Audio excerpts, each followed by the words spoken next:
시청자 여러분 안녕하십니까? 집중진단 제주 정은숙입니다. 최근에 혹시 버스 이용해 보셨는지요? 예전과 비교해서 많이 좋아졌다고 느끼십니까?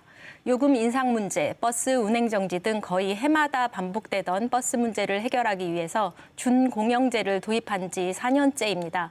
과연 어떤 평가가 내려지고 있고 어떤 점을 보완해야 할지 오늘 알아보도록 하겠습니다. 함께 해주실 분들 소개해드리겠습니다. 고은실 제주도의회 의원 나오셨습니다. 그렇습니다. 김동욱 제주대 회계학과 교수 나오셨습니다. 반갑습니다. 네, 반갑습니다. 김동현 시사평론가 나오셨습니다. 네, 안녕하세요. 한재택 제주도 대중교통과장 나오셨습니다. 안녕하십니까. 예, 반갑습니다. 지하철도 기차도 없는 제주에서 유일하게 서민들의 발이라고 할 수 있는 것이 버스인데요.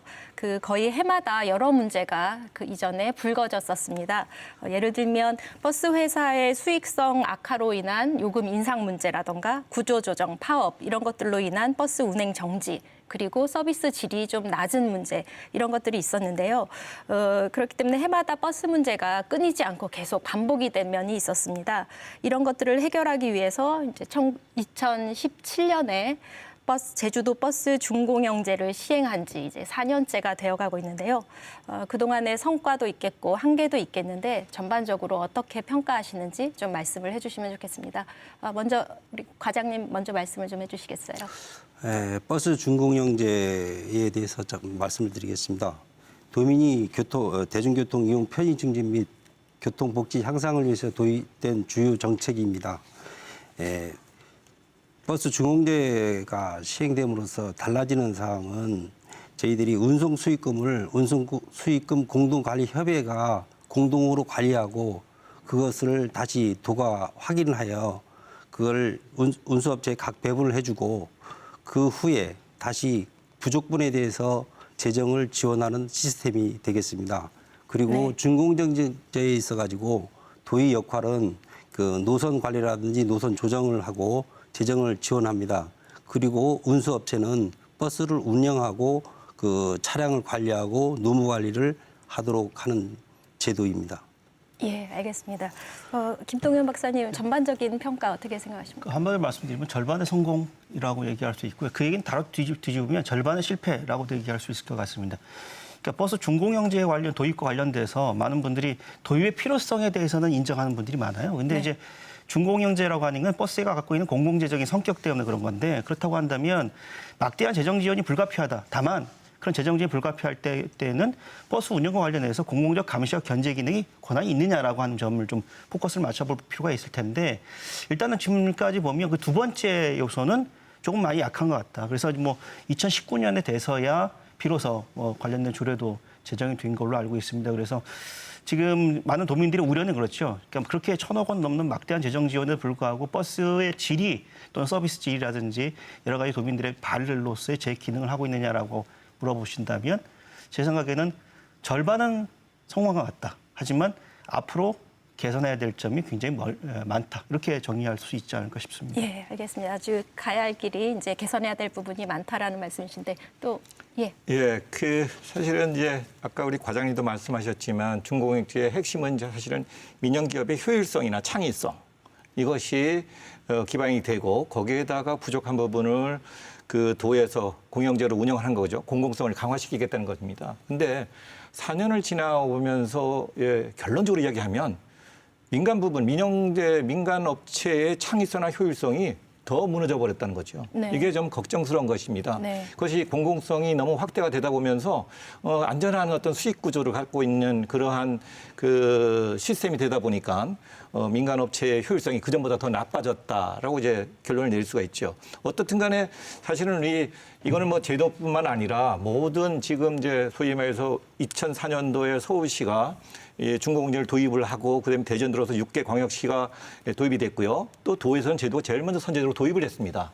그리고 사실은 작년 12월 30일자로 이제 조례가 제정이 되어 있는데 어느 다른 시도보다도 좀 네. 앞선 조례를 이제 만들어놨단 말입니다. 네. 그런데만 아직도 좀 갈 길을 멀고 이 소위 말해서 민간의 효율성을 어떻게 좀 더 예전보다 더 업을 시킬 것이냐에 대한 고민들이 앞으로 필요하다고 생각합니다. 예, 알겠습니다. 지금 이제 준공영제에 대해서 쭉 얘기를 저희가 논의를 해볼 텐데요. 그런데 제주도에 공영버스도 일부 또 운행이 되고 있기도 합니다. 그렇지요, 과장님? 간략하게 좀 설명해 주시죠. 공영버스는 기존의 그 시내권을 주로 운행을 하는 였습니다. 그런데 그 2017년 8월에 대중교통 체계가 개편되면서 그 읍면 지역 네. 지선에다가 그 대중교통 이용권을 보장하기 위해서 한 50개 노선에 76개 그 대를 투입해서 지금 운영하고 있고요. 그 중공영제에 비해서 한 11.4% 정도 규모가 차지하고 있습니다, 현재. 네, 그 공영버스는 이제 행정에서 그대로 운영을 하시는 거지요? 그렇습니다. 예, 알겠습니다. 그 지금 말씀해 주신 것처럼 이제 개선해야 될 부분들이 아주 많다라는 말씀을 해주셨는데 이 부분들을 좀 하나씩 짚어가면서 논의를 해보도록 하겠습니다.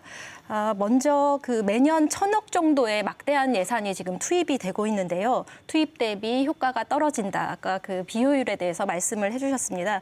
이제 단적인 예로 서울에는 65개의 버스 회사가 있고 여기에 매년 2,000억에서 3,000억 정도가 이렇게 투입이 되고 있는데 제주에는 7개 버스 회사입니다. 거기에 이제 1,000억이 투입되고 있어서 혹시 예산 이 지원의 규모가 너무 과대한 거 아니냐 이런 지적이 있는 것 같아요. 여기에 대해서는 어떻게 생각하십니까?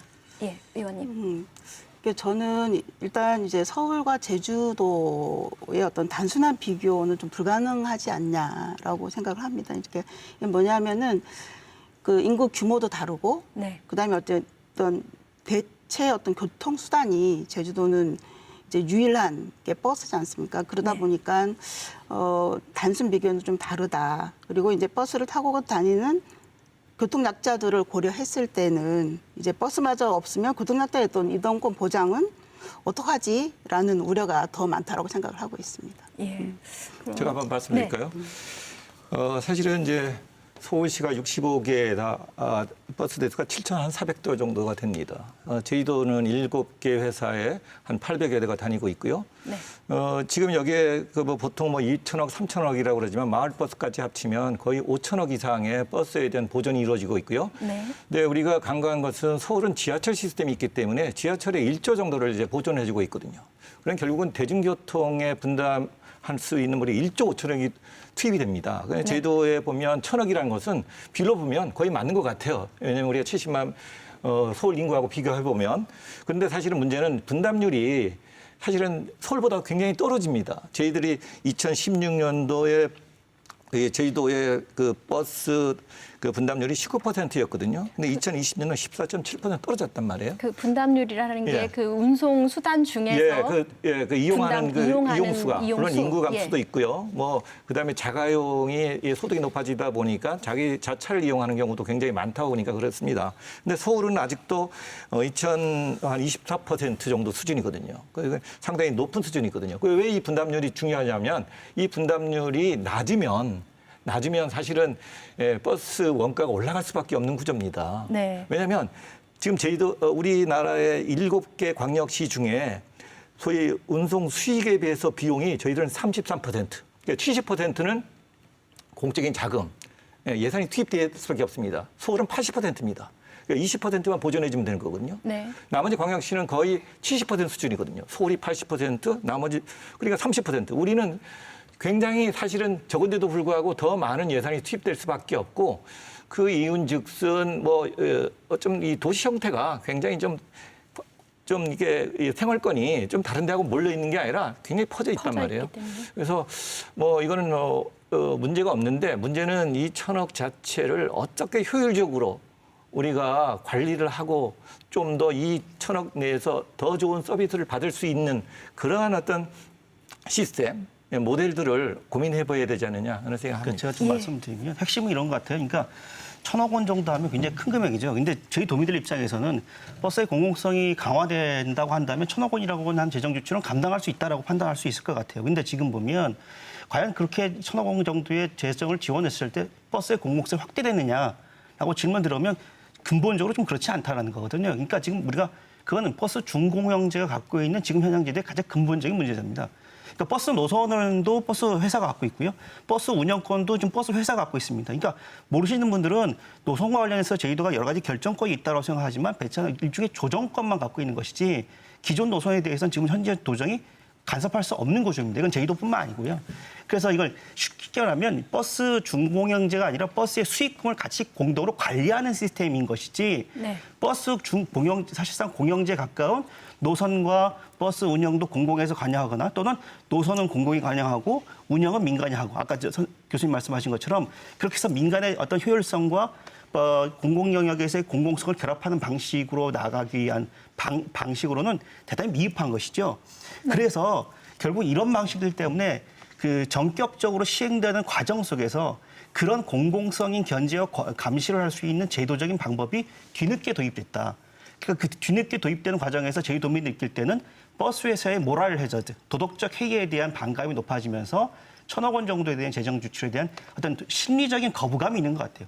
저는 그런 부분에서 도가 앞장서서 이러이런 부분들에 대해서 견제할 수 있고 감시를 할 수 있는 어떤 제도적인 방안이 만들어진다고 한다면 도민들 입장에서는 그 정도 재정 지출이라고 한다면 충분히 감당할 수도 있다라고 하는 인식의 전환이 좀 있지 않을까라는 생각입니다. 예, 그러니까 관리 감독이나 이런 부분이 합당하다면 공공성에 맞게 합당하다면 그 규모가 문제가 아니다 이런 말씀이신데요. 이 부분에 네. 대해서 과장님께서 좀 답변을 이 해주셔야겠는데 부분에서 좀 제가 답변을 행정의 드리겠습니다. 개입 여지가 너무 예. 없는 거 아니냐 이런 지적이시거든요. 그 제도적인 부분은 그 차후에 좀 말씀드리고요. 아까 그 의원님이 지적하신 그런 부분을 제가 잠깐 말씀드리겠습니다.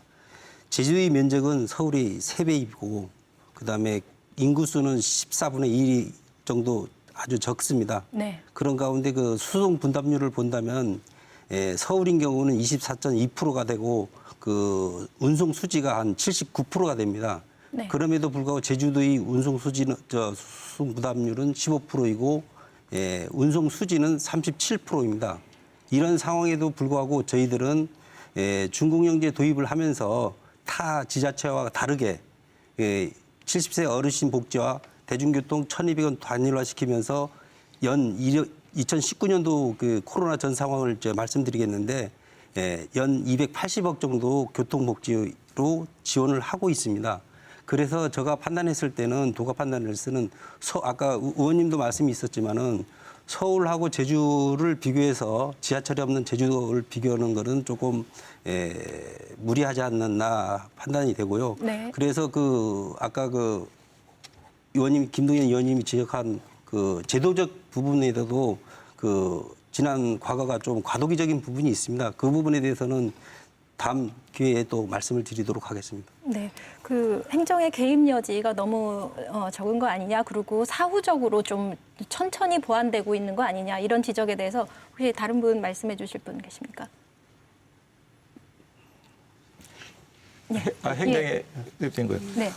그 지금 이제 보면 지금 우리가 준공영제라고 그러지만 제주도 같은 이제 원가율 좀 따지면 네. 아까도 말씀드렸지만 33%가 수익이고 나머지 67%가 거의 3분의 2가 도 예산으로 이제 움직이고 있거든요. 네. 그러면 지금 1,000억이 투자가 돼 있는데 차라리 1,500을 들어가면 완전 공영제도 가능하다. 소매에서 운행 수익 없이 무료 승차로. 그러니까 일부 이제 미국에 있는 포트랜드 같은 경우는 시내권에는 무조건 무상으로 다닐 수 있게끔 하거든요. 네. 무상으로 다니다 보니까 아예 시내에 차를 끌고 올 생각을 안 해요. 뭐 공짜이기 때문에. 근데 우리 제주도의 1,200여라는 돈은 이 도시구역상 30분 내로 왔다 갔다 이동할 수 있는 그러한 도시구조상 뭐 버스를 타서 왕복을 왔다 갔다 하나 뭐 차를 갖고 왔다 갔다 하는 것이 시간적으로 따지면 훨씬 더 유리하다고 그러니까 이러한 그 소위 지하철이 없음에도 불구하고 분담률이 굉장히 낮아지는 거거든요. 뭐 차라리 뭐 이 차에 한번 뭐 어디 진보신당 중에서는 그렇게 이제 제안하시는 분들이 있어요. 완전 공영으로 가자. 네. 지금 1,000억인데 한 500억만 투입하면 무상 공짜죠. 그리고 사실은 준공영제 도입하면서 도에서 부르짖는 게 뭐냐면 교통복지입니다. 이제는 교통이 수단이 아니라 복지 차원에서 접근을 해야 된다. 그래서 우리가 소위 비노선에서 읍면동에 좀 더 소위 수익이 나지 않는 경우에 이제 많이 해주고요. 또 여러 가지 또 야간 심야 버스도 이렇게 운영되고 있고요. 그래서 행정에서 제도에서 하면 지금까지 원가율이 이 정도 된다고 그러면 30% 정도 더 투입을 해서 계산상으로 한 300~400억 같아요. 네. 그건 완전 공영제가 가능할 수 있을 것이다 하는 생각이 드는 것이거든요. 예. 그래서 뭐 그 완전 경영제 부분 지금 말씀해 주셨는데 저희가 이제 후반부에 좀 대안을 다룰 때 그 부분 좀 더 말씀해 제가 주시면 말씀드린 좋겠고. 것은 소위 말해서 수치적으로 그렇다는 거죠. 네. 사실은 완전 공영하게 되면 더 많은 재정적인 여러 가지 복지 노선이라든지 더 많은 조직이 비대화되고 그런 것 때문에 지금까지 네네. 완전 공개를 못하는 거거든요. 네. 근데 단순한 지금의 7개 회사의 재무제표를 보고 수익 구조하고 도에서 주는 재정 지원금하고 연결시켜 보면 그 금액으로 환산했을 때는 당연하다. 그렇지만 실질적으로 완전 공개를 하면 생각할 게 많습니다. 네네. 왜냐하면 여러 가지 복지 차원에서 거의 공기업 같은 형식으로 운영되기 때문에. 예, 알겠습니다. 그 또 다른 문제를 좀 짚어보도록 하겠습니다. 그 중공영제가 되면서 이제 경쟁 체제가 없어지다 보니까 버스 회사들이 경영 개선 노력을 별로 하지 않는다 이런 문제점이 있고 그렇기 때문에 이제 수익성은 점점 더 떨어지는 이런 문제가 지금 대두되고 있는 거거든요. 이 수익성의 제고 방안. 중공영제이지만 수익성을 높일 수 있는 방안이 뭐가 없겠습니까? 핵심은 그런 것 같아요. 아까 교수님께서 말씀 잘하셨는데 그러니까 공공성을 어떻게 확대할 것이냐가 가장 근본적인 본질이거든요. 근데 지금 보면 여러 가지 이제 재정 지출을 하게 되는데 기준이 있잖아요. 이렇게 표준 운송 단가라고 합니다. 근데 표준 네. 운송 단가를 규정하는 것 자체가 대단히 복잡해요. 그러니까 뭐 회계 전문하시니까 들여다보실 수 있지만 일반적인 시민들은 과연 그것이 어떻게 규정이 되는지 잘 알 수가 없거든요. 근데 지금 현재 표준 운송 단가 제정하는데 물론 제도뿐만 아니라 버스 운송 조합의 입김이 굉장히 강하게 작용합니다. 네. 그러다 보니까 어떻게 되냐면 버스 운송 조합의 입장에 따라서 재정적인 지출의 폭이 넓어졌다 좁혀졌다 할 수밖에 없는 구조거든요. 그건 무슨 얘기냐면 시민적 감시가 할 수 있는 견제 기능이 없다는 거죠. 그러니까 버스 회사나 관이나 그런 입장에 따라서 표준 운송 단가가 정해지면 그에 따라서 재정 지출이 이루어지는데 거기에 시민적인 감시가 이룰 수 있는 여러 가지 시민적 견제 기능이 제도적으로 마련된다고 한다면 시민과 같은 재정 지출에 대해서 따져볼 필요가 있는 거죠. 예를 들면 엊그제 우리 중공영제 보도가 난 이후에 중공영제가 시행된 이후에 근무도 안 하는 임원한테 1억 원 네네. 이상 임금이 지급돼가지고 도민들의 분노를 산 일이 있지 않습니까? 그러면 시민적인 감시를 할 수 있는 제도가 마련되어 있다고 한다면 그런 부분들에 대해서 여러 가지 우려를 불식시킬 수 있을 텐데 지금 현행 제도로서는 그 자체가 굉장히 불가능해져서 완전 공영제라든지 여러 가지 버스 중공영제 관련돼서 여러 가지 문제점이 제기되고 있는 거 아닌가 이렇게 생각이 듭니다. 지금 시민적 견제 기능, 감시 기능 이런 거 말씀해 주셨는데 혹시 생각하시는 그런 제도가 뭐가 있습니까? 그러니까 이런 거죠. 그러니까 지금 조례상에 운영위원회를 둘 수 있도록 돼 있잖아요. 근데 네. 운영위라고 하는 게 한시적입니다. 그러니까 회의가 있을 때마다 소집해서 의사결정을 하는 건데 지금 제주도에서 운영하는 각종 의원의 그 운영을 들여다봐도 그게 사실상 독립적으로 운영될 가능성이 대단히 적어 보여요. 네. 상설적 기구도 아니고 그 운영위원회에 참석하고 있는 분들이 표준 운송 단가라든지 버스 사업과 관련해서 전문성이 그렇게 있다라고 보기가 어렵습니다. 그러면 그렇다고 한다면 버스 운송 조합이나 과에서 결정한 사항들을 추진해 줄 수 있는 그런 정도의 소위 말하면 거수기 역할을 할 수밖에 없는 구조이기 때문에 네. 그걸 상설적으로 제도적으로 할 수 있는 여러 가지 제도들이 필요하다고 볼 수 있죠. 상설 제도 말씀하셨는데. 그 부분에 대해서인데 김동연 의원님이 그런 것을 저희들이 중공영제 과정에서 지난 2~3년 전에 관행적으로 이루어졌던 부분은 그 부분은 제가 인정을 하겠습니다. 하지만 2019년 9월 2일부터 우리가 제도 협약을 하고 업체하고 하고 또 중공영제 운영 조례를 2019년 12월 30일 제정하면서부터는 저희들이 업체의 재정 표준 운송 원가를 어떻게 산정을 하냐면 전년도 회계조사 및 표준 운송 원가안을 저희들이 독립적인 공개 입찰한 회계사가 그 회계를 다 두집니다. 네. 두지고 나서 표준 원가를 이제 버스 중공영제 위원회의 심의 의결을 받고든 후 재정이 집행을 확정을 짓습니다. 그런 절차가 있고요. 또 그리고 업체들이 도덕성이라든 문제점이 있을까봐 2020년도부터는 외부 회계 감사를 도가 공개 입찰 선정된 외부 회계 감사원을 해서 회계를 실시하고요. 또 그리고 업체들이 경영성 태면이 수익이 노력 안 하고 또 이런 부분을 개선하기 위해서 경영 평가 및 서비스 평가를 1년에 한 번 합니다. 저희들이 운송 수익금에 배당되어 있는 이윤을 30% 회수해 가지고 평가에 의해 가지고 4등급으로 나눠서 차등 지급하면서 업체 자구책을 마련하도록 지금 제도는 정비가 되어 있습니다. 네네. 예. 덧붙여서 제가 예. 한번 말씀을 드리면 도에 사실은 이번에 소위 9월 달에 업체하고도 협의체를 만들고 그랬는데 잘한 점이 앞서 나가는 점이 바로 이제 외부 감사 제도입니다. 사실은 다른 네. 데는 사실은 서울의 65개 버스 회사들은 외부 감사가 자기가 선택을 해서 각각의 회계 법인으로부터 외부 감사를 받거든요. 근데 제도 같은 경우에는 제주도서가 선정한 한 개 회계 법인이 7개사를 아주 통일된 시각으로 이렇게 감사를 했습니다. 그래서 굉장히 앞선 그런 제도라고 생각하고 있고요.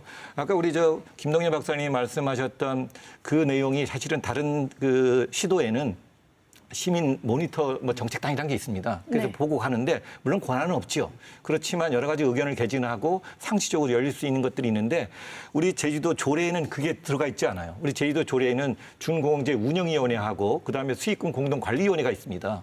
근데 사실은 준공제위원회 같은 경우에는 표준 원가 산정 이런 거에 대한 권한이 있고요. 그다음 수익금 원래는 업체끼리 그것들인데 이건 비법정이라서 사실 어떤 분이 모이고 어떻게 돼 있는지 제가 알 길이 없었거든요. 네. 그래서 이런 것들도 조금 앞으로는 좀 개선이 돼야 되지 않을까. 좀 더 투명하고 그래서 광주 같은 경우에는 좀 더 회계 정보를 소위 말해서 특정한 사람들한테 도의회에 보고하게끔 돼 있습니다. 누가 네. 얼마 받는 것 같이 임원진들이. 네네. 좀 투명하게 물론 모든 제주도민들이 볼 수 있으면 좋지만 비밀적인 그런 것들이 있기 때문에 필요한 관련된 사람들은 볼 수 있게끔 소위 말해서 정보 공개를 확실하게 할 수 있게끔. 근데 우리 제주도 조례는 그게 없어서 앞으로는 이제 시민단체 모니터링하고 또 정보 공개도 네. 확실하게 해서 회계 정보가 누구든지 보고 이 사람이 얼마 갖고 뭔가 문제가 있다는 걸 알 수 있게끔. 예, 그렇게 했으면 좋겠다는 네, 거죠. 그런 이 제도가 자리를 필요할 것 빌어서 같은데요. 제가 조금 말씀드리고 싶은 게 있는데 네. 지금 저희들이 버스 요금을 받으면은 팀원이 계산은 팀원이대로 다 하시고 현금은 시민단체 예를 들어 YMC 시민단체가 참여해서 버스 운수업체하고 개수를 합니다. 매일 아침에 개수해가지고 그걸 확인하고 도가 이 회사별로 나눠주고 나서 현금 관리를 그렇게 철저히 하고 있습니다. 예, 현금 부분은 그러한데요. 사실상 지난주였지요. 준공영제가 시행한 후에 지금 5년 동안 예. 600억이나 투입이 된 어떤 돈의 한 버스 회사에 문제가 지금 불거진 게 있습니다. 자본 잠식이 된 상황, 그리고 회계 문제, 그리고 사모펀드가 관련이 돼 있다는 이런 의혹들까지 크게 지금 문제가 되고 있는 상황이거든요. 지금 과장님도 말씀해 주시지만 여러 가지 이제 제도들이 보완책들이 있기는 하다고는 하는데 이런 문제가 실제 일어나고 있기 때문에요. 이 부분이 지금 어떤 상황이고 그리고 또 어떤 대책이 더 필요한 건지 이 부분 좀 논의를 해주시죠. 의원님. 2020년 회계감사 보고서에 네. 3억 1천만 원에 대한 증빙 서류가 없다. 그리고 이제 중요한 회계 어떤 처리 기준도 위반한 사실들이 밝혀졌어요. 그래서 이 3억 1천만 원에 대한 증빙 자료를 3회에 걸쳐서 요구를 했지만 네. 아직도 명확하게 해명하지 않고 있어서 경찰에서 수사를 요청한 걸로 알고 있거든요. 예. 어쨌든 지난 준공영제 이후에 이 회사에 이제 600억 원이라는 공적 자금이 들어갔단 말인 거죠. 그러니까 그럼에도 불구하고 어떤 이제 지금까지 보면 손실이 36억 40만 원인데 이제 유동부채보다 이제 유동자산이 134억이 많아서 어쨌든 네. 자본 잠식 상태다라고 말씀들을 하고 계시고요. 그래서 회사도 존속의 어떤 불확실하다라고 말씀하십니다. 그래서 이 매년 표준 운송 원가를 책정해서 받고 있음에도 불구하고 경영 상태가 심각하다는 거는 혹시나 어떤 의혹이 있을 수 있지 않냐라고 생각을 하고요. 이거에 대해서 좀 철저하게 수사가 좀 이루어져야 된다 생각을 합니다. 그리고 어떤 방만한 경영에 관한 것과 도덕적 회의에 관한 것 또한 전수조사가 좀 필요하고 경영혁신에 대한 어떤 자구책 마련이라든지 행정에서의 관리, 감독, 소홀에 대해서도 좀 물어봐야 되지 않냐라고 생각합니다. 예. 이 부분. 결국 이제 600억 원 들어갔는데 자본 잠식이라고 하는 그동안 버스에서 운영을 어떻게 했냐 이렇게 당장 얘기가 나올 수밖에 없거든요. 네. 그 얘기는 결국 아까 얘기했지만 지금 조례가 제정됐지만 그 이전까지의 여러 가지 버스 재정 지출에 버스에 대한 공공적 재정 지출에 대한 관리나 감시 기능들이 상당히 약화됐다라는 것을 이번 사례가 보여주는 거라고 생각이 듭니다. 이게 물론 이제 버스 운송회사의 도덕적 해이가 제주도만의 문제는 아니거든요. 부산이나 뭐 대구나 뭐 광역도시에서 버스 중공영제가 실시되고 있는 지역에서 심심치 않게 이런 보도들이 나옵니다. 그 얘기는 뭐냐면 이게 제주도만의 사안이 아니라는 점은 분명히 보입니다. 그래서 아마 제주도 입장에서는 좀 억울한 측면도 좀 있을 텐데 그렇다고 한다면 저는 그런 것 같아요. 그러니까 이게 뭐 제도를 바꾸려면 이게 상위법의 문제인지 아니면 조례의 문제인지 여러 가지의 단계에 따라서 좀 고민을 해봐야 될 텐데 아마 고민을 충분히 하시고 계시고 각 지자체마다 고민을 하고 계시지만 도민들 눈높이에 맞춰서 그런 부분들에 대해서 제도적 개선 방안을 좀 마련해 주셨으면 좋겠다. 그래야 도민들 입장에서는 이런 혈세가 이런 식으로 버스 운송회사의 누군가의 주머니에 들어가는 네. 이런 말도 안 되는 일에 대해서 분노하는 일이 줄어들지 않을까라는 생각을 네. 합니다. 지금 이게 제주도만의 문제가 아니라고 말씀을 해주셨다면 전국적인 차원에서 이런 일이 있다면 그 중앙 단위에서 어떤 그 전반적인 제도의 보완이 필요한 거 아닙니까? 필요하죠. 예. 왜 그러냐면요. 사실은 이 중공영제의 가장 핵심은 표준 운송원가입니다. 네. 이걸 어떻게 산정하느냐에 따라서 수익금이 달라질 수가 있거든요. 근데 문제는 지금 앞으로 재무제표가 나오면 당기 순이익이 제대로 나타나지 않을 겁니다. 왜 그러냐면 당기 순이익이 많이 됐다고 그러면 표준 원가의 하락, 소위 납계를 강요를 받을 압력을 받거든요. 우리가 보통 병원 회계가 그렇습니다. 병원 회계가 비영리 기관이기 때문에 만약에 이익이 많이 나면 의료 수가를 높여주질 않아요. 네. 또 이익이 이렇게 많이 나는데 왜 우리가 수가를 올려줘요? 그러니까 병원들 보면 다 적자 운영을 합니다. 네. 현금 흐름만 돌아가게끔. 네. 이것도 마찬가지거든요. 네. 만약에 단기 순이익을 많이 잡히면 표준 원가를 왜 이렇게 많이 했느냐 떨어뜨려야지 이렇게 해도 이익을 보는데 그래서 사실은 이 표준 원가가 굉장히 문제가 있다는 거예요. 그전에는 사실은 단기 순이익을 나는 회사도 있습니다. 사실은 그전에 뭐 코로나 없을 때도 단기 순이익 나는데 그것도 문제가 뭐냐면 우리 제주도 회사들이 단기 순이익을 나면 거기에 배당률이 배당 성량이라고 그러는데 70% 넘어갑니다. 만약에 10억을 벌면 7억을 전부 다 대주주들이 다 갖고 가요. 근데 사실 코스피에도 35%도 안 되거든요. 네. 왜? 우리 제도는 가족 친인척으로 되어 있는 주주 형성입니다. 네. 그러니까 이걸 통제할 수 있어야 되고 이게 만약에 단기 순이익을 뭐 당연히 적자로 이제 계속 표시할 거예요. 그래야 표준 원가를 계속 올리고 그걸 돈을 중간에서 어떻게 하든 뭐 여러 가지 방법을 통해서 할 것이고 절대 단기 순이익을 많이 놓게끔 재무제표를 작성하지 않을 것이다. 예. 이게 표준 원가에 지금 중공영 도입되면서 표준 운송 원가의 그 소위 피해죠 사실은. 그래서 상당히 걱정되고 이게 제주도뿐만 아니라 네. 전국의 모든 공영제가 마찬가지이기 때문에 함부로 줄일 수도 없어요. 지금 제주도가 아마 58만 원인가 될 거예요.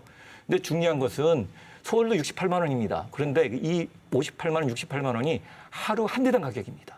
그러면 예를 들어서 원가가 5천 원 차이가 났다. 그러면 5천 곱하기 365일 곱하기 우리 제주도 880대 네. 이렇게 하면 10억, 20억이 차이가 나요. 네. 그 원가가 굉장히 중요하거든요. 그래서 저는 이 표준 원가 운송 기간을 또 100% 보장해 줍니다. 그리고 거기다 적정 이윤, 또 성과 이윤까지 다 포함돼요. 네. 그래서 그러다 보니까 이건 아니다 싶은 거죠. 최소한의 어느 정도, 90% 정도.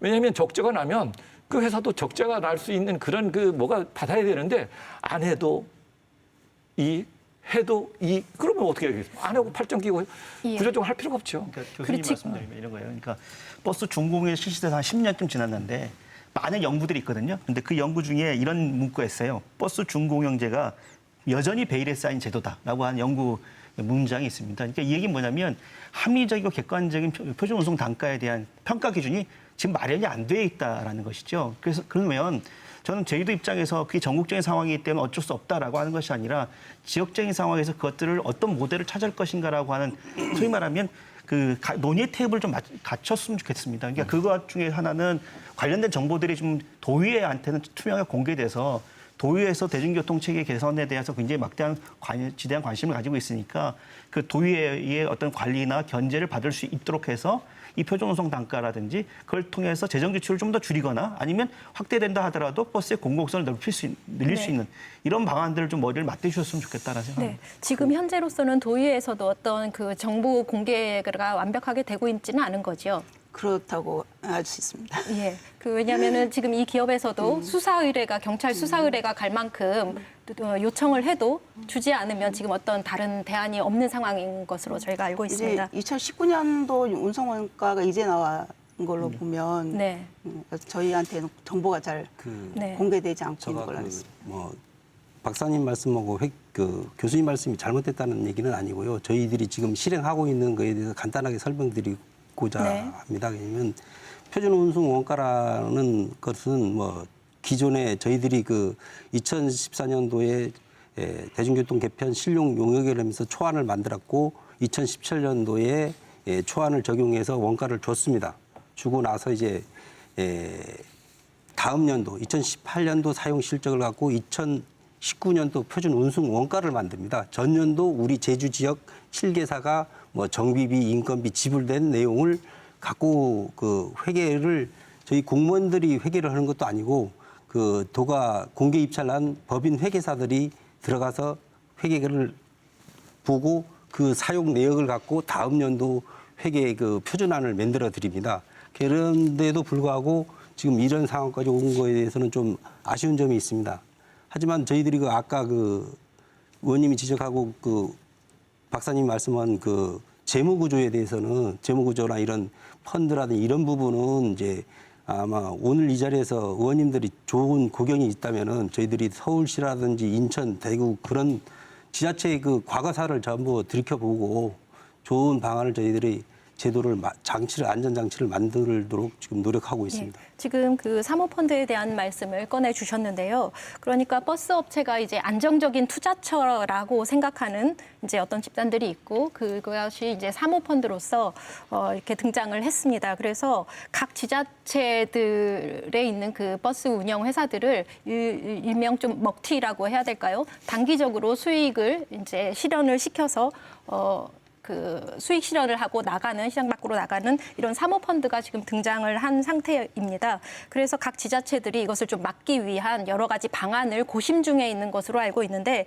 제주에서는 어떻습니까? 이런 대처가 아직은 없는 것 같은데 어떻게 방안을 좀 마련해야 되겠습니까? 네, 아직은 없는 것 같고요. 사실은 이번에 조금의 의심을 받는 회사의 사모펀드가 돼 있고요. 처음에는 단기 차입금으로 들어왔습니다.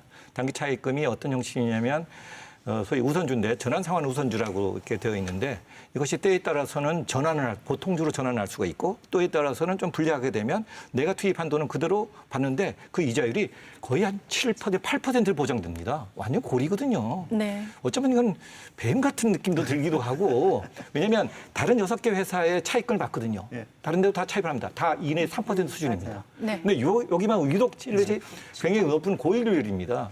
그러니까 이런 것들을 뭔가 좀 통제할 수 있는 것들이 좀 필요한데 네. 문제는 우리나라 중공영제가 이런 표준원가 제도가 도입되면서 수익 모델이 확실히 되다 보니까 정말 이건 돈이 될 수도 있고 적지 않을 수 없는 그런 것이다. 그래서 사모펀드들이 들어오고 그래서 여기에 아마 이야기했던 차 파트너스라는 데가 들어왔습니다. 그게 4월 28일 날 계약을 했더라고요. 네. 소위 말해서 지난 연도 12월 30일 날 잔고 마감하고 난 후에 이게 단기 차입금이 이제 이쪽으로 이제 옮기는 거죠.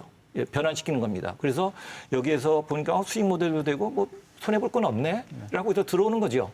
그런데 이게 다른 지방자치단체에서도 이 회사가 이 사모펀드가 들어간다는 겁니다. 그래서 이게 수익물이 되다 보니까 이제는 IPO, 소위 기업 공개까지 하려는 거죠. 큰 이제 펀드도 주식회사에서 거래가 됩니다. 네. 예, 하나의 회사예요, 사실은 펀드가. 네. 이게 우리가 펀드니까 뭐 돈 뭉퉁이 같지만 실제는 회사거든요.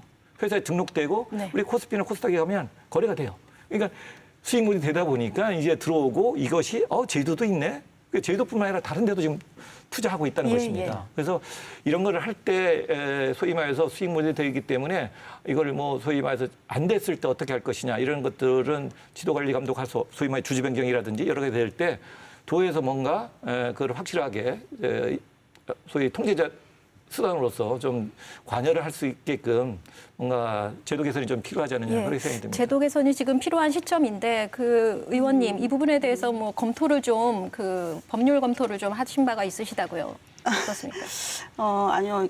어쨌든 사모펀드가 지금 수도권 중심으로 굉장히 공격적으로 매입을 되고 있잖아요. 그래서 이거에 대한 우려는 어쨌든 이 사모펀드가 금융 수익을 목적으로 하고 있어서 네. 그냥 만약에 우리가 이제 중공영제에서 어떤 공공성을 내세웠을 때 이거에 대한 손상 부분이라든지 아니면 이제 매각이라든지 그다음에 뭐 고배당에 대한 것들 때문에 회사가 다시 부실해 줄 수 있는 상황이 있다라는 거죠. 그래서 이제 서울 같은 경우에는 사모펀드에서가 그 2019년도에 이제 영업이익이 20억 원인데 배당 수익은 45억 원을 받아간 네. 사례가 있어요. 네. 네. 그래서 이러한 부분을 우리가 좀 조례라든지 규제책을 좀 마련해야 된다라고 이제 생각을 하고 있는 거고요. 또 이제 이 공공성 훼손에 대한 부분들이 있어서 이제 감독 체계를 좀 확보한다거나 이제 매뉴얼을 좀 이제 제정을 해서 제도적인 보완이 마련돼야 될 거라고 생각하고 있습니다. 예. 늘 보면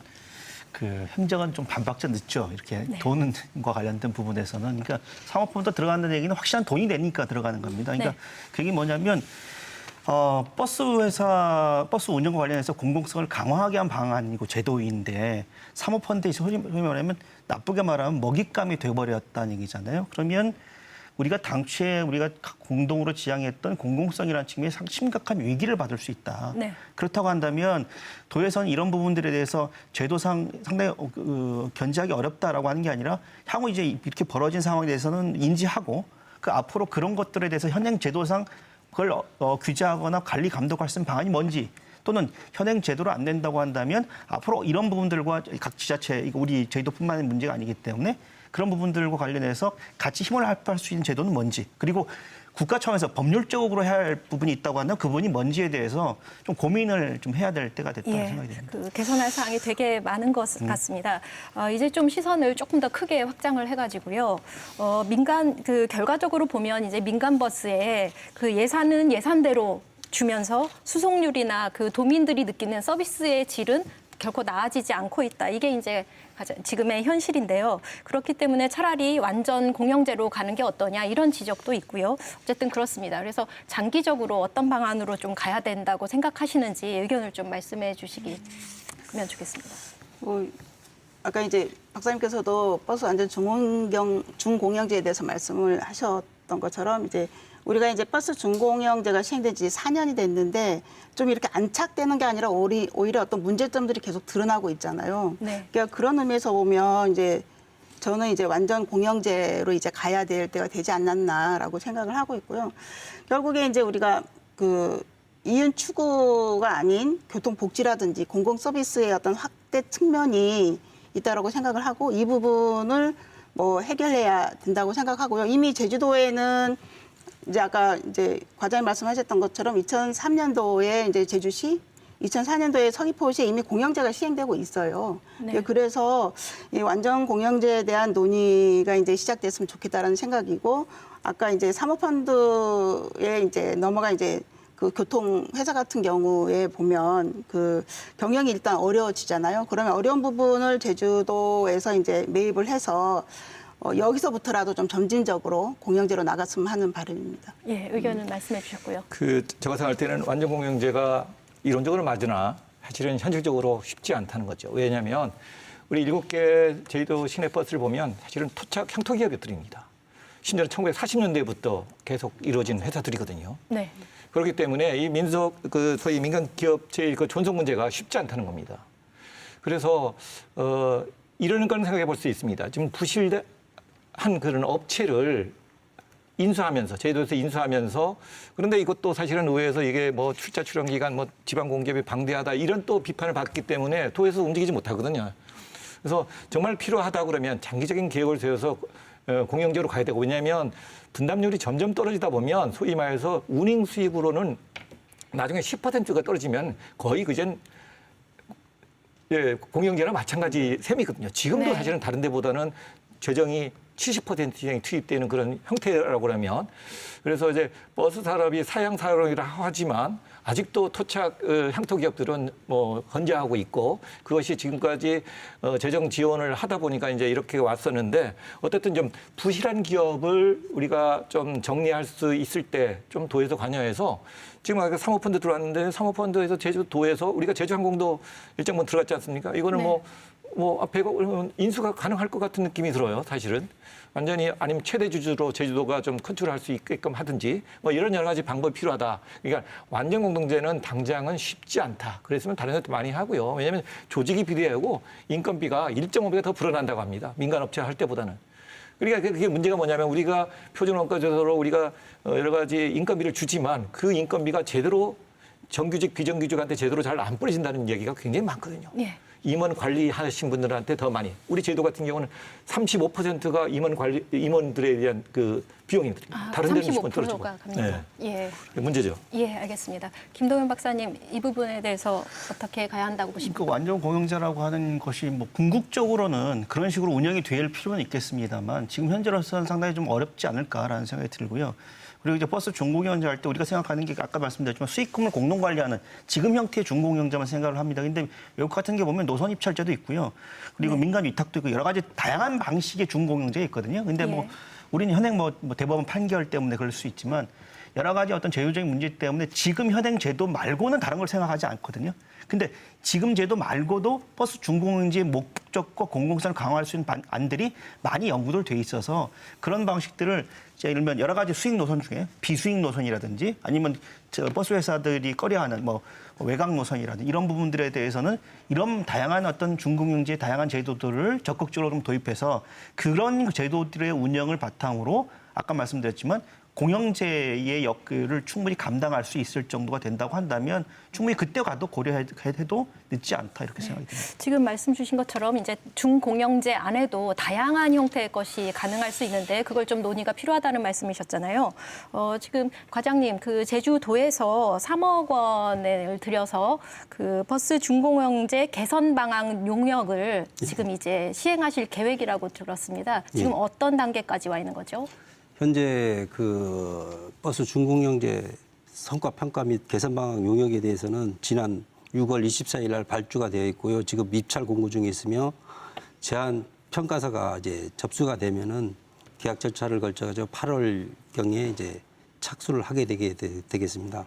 그 주요 그 과업은 그 지난 3년에 대한 그 성과 평가를 하고 운영 및 시책에 대해 전반적으로 하고 그 다음에 버스 이용률이라는 버스 그 운행률이라든지 이 미래의 그 수요 전망이라든지 그리고 투자 사업하고 그 재정 조달 방안은 어떻게 할 거냐 이런 부분까지도 하고 그리고 그 버스 요금 체계 부분도 담아낼 것입니다. 그리고 이 모든 사항을 그 행정이 독자적으로 하지 않고 지역 주민을 전부 참여시켜 가지고 도민 공청회라든지 이런 과정을 거치면서 문제점을 보완해서 나가려고 지금 준비 중에 있습니다. 예, 지금 오늘 이 자리에서 논의된 많은 그 개선이 필요한 사항들도 좀 담아 주셨으면 좋겠는데요. 특히 또 어떤 내용과 과제들이 꼭 들어갔으면 좋겠는지 그 의견들 좀 말씀해 주시죠. 어쨌든 이 3억 원의 그 예산을 투입해서 용역을 하고 있는데 어쨌든 전반적인 분석이 일단 필요하다고 보고요. 이게 어떤 뭐 버스 준공영제 뭐 한계점이라든지 뭐 그다음에 뭐 준공영제와 그 공영제의 어떤 비교 분석이라든지 뭐 이런 부분들을 좀 포함해서 할 수 있으면 좋겠다라는 생각이고 또 우려는 버스비 인상 부분까지 여기에 포함시킨 부분은 좀 우려라고 말씀을 드리고 싶습니다. 어떤 버스비 인상도 염두에 인상이요? 두고 예, 이제 네. 용역을 하고 있다는 부분이 있어서 그 부분은 우려를 제가 표하는 부분도 조금 없지 않아 양해를 있습니다. 구해서 조금 말씀을 드리겠습니다. 지금 전국에 준공영제 하고 있는 그 지자체별로 본다면 저희들이 저 현금 교통카드 중에 1,150원이거든요. 최하위 가격입니다. 그리고 저희들이 할인해 주다 보니까 상당히 이 재정이 어렵다고 해서 올릴 건 아니고요. 이제 코로나가 정상화되고 그때 가고 타 시도의 그 요금 상황 등을 고려해서 저희 그 요금 시기는 검토를 하겠습니다. 예. 하지만 그 우리가 지금 아까 이걸 모두에 말씀을 드리고 싶었는데 못했는데 저희들이 지금 이 시장이 종업원이 지금 운수 종사자가 1,500명 정도 되고 그다음 관리인이 한 100명 정도 됩니다. 그 상황에서 지금 현재 저희들이 살림살이 도는 돈이 약 2019년도 기준으로 한 1,500 정도 들어갑니다. 네네. 그런데 저희들이 운송 수익금으로 받아들이는 돈이 1년에 한 510억. 예, 과장님 지금 좀 현재 상태. 정리를 예. 해주시기 바랍니다. 예. 예. 그 정도 소요되고요. 수거가 되면은 우리가 지금 한 960억 정도 이제 투입을 하고 있는데 1,000억 정도 투입을 하고 있는데 그 중에 저희들이 그 2019년도에 70세 이상 어르신과 그 교통 할인한 부분이 1년에 386억입니다. 이렇게 본다면은 어떤 그 요금 체계도 조금만 손질해줘도 저희들이 100원이면은 1년에 36억입니다. 예, 그 인상의 필요성이 좀 있다라는 이해 말씀을 구하신 것 같고요. 저는 이제 딱 저기 말이 박사님 나오면 죄송하지만 한마디만 하겠습니다. 예, 그러니까 박사님 예. 그 지금 이 부분에 대해서 이제 마무리 발언과로 가름해서 좀 말씀을 해주시면 예. 좋겠습니다. 그러니까 뭐 용역을 하신다니까 버스 준공제 관련해서 민간적인 뭐 거버넌스를 새로 만들 수 있는 여러 가지 제도적 방안이 마련돼야 되죠. 근데 여기서 덧붙여서 말씀드리고 싶은 것은 거기에 보면 버스 노동자들의 노동 환경에 대해서 이 개선 노력이라고 하는 것이 버스 종교경제 버스 회사에 대한 평가에 있어서 중요한 항목이 될 수 있도록 이런 부분들도 좀 많이 신경을 쓰셨으면 좋겠다라는 생각합니다. 예.